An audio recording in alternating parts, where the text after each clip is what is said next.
हिजाब में बुराई क्या है? क्या हिजाब पहनना गलत है?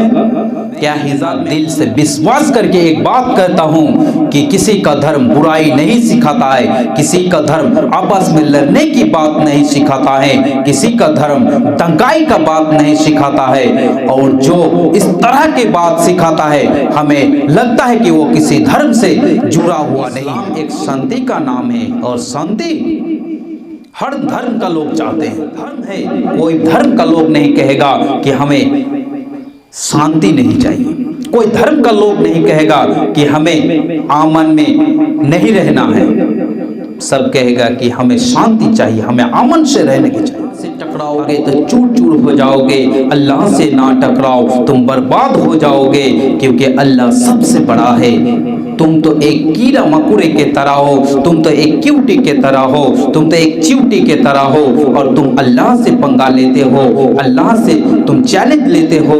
अल्लाह से डरो, तुमको जिसने पैदा किया है तुम उससे डरो, क्योंकि तुमको फिर एक दिन इस दुनिया छोड़कर जाना है। तुमसे जो शक्तिशाली थे, तुमसे जो वीर पहलवान थे, आज इस दुनिया में कोई नहीं है, और तुम छोटे से कीड़ा होकर अल्लाह से पंगा लेते हो। सावधान हो जाओ। एक लड़की को कॉलेज जाते हुए इसलिए रुकते हैं कि वो हिजाब पहन कर है। आखिर हिजाब में बुराई क्या है? क्या हिजाब पहनना गलत है? क्या हिजाब में बुराई है? क्या हिजाब में किसी को बर्बादी का रास्ता दिखाता है? क्या हिजाब में सारे बुराई होता है? तो आखिर चलिए मैं इनके बारे में आज बात करूंगा कि हिजाब में आखिर होता क्या है। जब आप दुकान जाते हैं, एक मिठाई का दुकान जाते हैं, तो आप कहते हैं कि जो ढका हुआ चीज है, जो ढका हुआ मिठाई है वो हमें दे दो, फलाना चीज जो ढका हुआ है वो हमें दे दो। और तुम जब इस्लाम की बेटियां जब घर से पर्दा करके, घर से हिजाब पहनकर कॉलेज जाती हैं, तो आप उसे बैन करते हो, आप उसे रोक लगाते हो, और आपके कॉलेज के बाहर जो जय श्री राम का नारे लगाते हैं। आपने तो कभी इसके बारे में आवाज नहीं उठाए कि ये बोलना जायज नहीं है? में गंदगी छिपा हुआ है, उसको साफ करने की जरूरत है, उसमें ब्रश देकर साफ कर लो, नहीं तो ये जिंदगी में तुम्हारी ये गंदगी खत्म नहीं होगा। और हमारे दिन क्या सिखाता है जानते हैं? लकुम दीनुकुम वलिय दीन, लकुम दीनुकुम वलिय दीन, यानी तुम्हारे दिन तुम्हारे लिए, हमारा दिन हमारे लिए। यानी तुम जिस दिन पे विश्वास करते हो, तुम जिस धर्म पे विश्वास करते हो, तुम जिस दिन पे आस्था रखते हो, तुम उसकी पूजा करो, तुम उसकी इबादत करो, हमें कोई ऐतराज नहीं है। लेकिन हम जिस धर्म पे विश्वास रखते हैं, हम जिस धर्म पे आस्था रखते हैं, हम उसी में रखेंगे और आखिर तक इंशाअल्लाह क़यामत तक रखेंगे।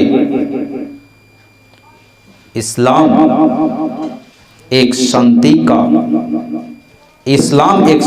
का नाम है, और शांति हर धर्म का लोग चाहते हैं। मैं इतना दिल से कहता हूं कि कोई भी इस दुनिया में ना धर्म है, कोई धर्म का लोग नहीं कहेगा कि हमें शांति नहीं चाहिए, कोई धर्म का लोग नहीं कहेगा कि हमें अमन में नहीं रहना है। सब कहेगा कि हमें शांति चाहिए, हमें अमन से रहने की चाहिए। और वो लोग जो दंगाई को जय श्री राम के नारे पे वो लोग जो चिल्ला रहे, हमें नहीं लगता है कि वो किसी धर्म से जुड़ा हुआ है, हमें नहीं लगता है कि वो किसी धर्म से है। वो अपने गंदगी से पैदा हुआ है और वो लोग गंदगी से चल रहा है। नहीं तो अगर मैं दिल से इतना कहता हूं कि कोई धर्म को मानने वाला, कोई धर्म से आस्था रखने वाला, कोई धर्म पे अपने विश्वास रखने वाला कभी इस तरह का बातें नहीं करेंगे, किसी के ऊपर उंगलियां नहीं डालेंगे, किसी के ऊपर इबादत जो करते हैं उनके ऊपर उंगलियां नहीं डालेंगे। मेरा इतना भरोसा है कि मेरा दिल में कॉन्फिडेंस है कि जो धर्म पे विश्वास रखते हैं, जो धर्म का बातें मानते हैं, जो धर्म से इबादत करते हैं, जो धर्म के नाम पे चलते हैं, वो कभी बुराई का बात नहीं सिखाता है। कभी किसी धर्म का लोग बुराई नहीं सिखाता है। और जो बुराई के, जो जय श्री राम के नारे चिल्लाते हैं, और कोई मुसलमान अगर कुछ अगर कोई इस तरह की बातें कर रहे हैं तो ये गलत है, और हमें नहीं लगता है कि वो किसी धर्म से जुड़ा हुआ है, और वो जो पैदा हुआ है वो गंदगी से पैदा हुआ है।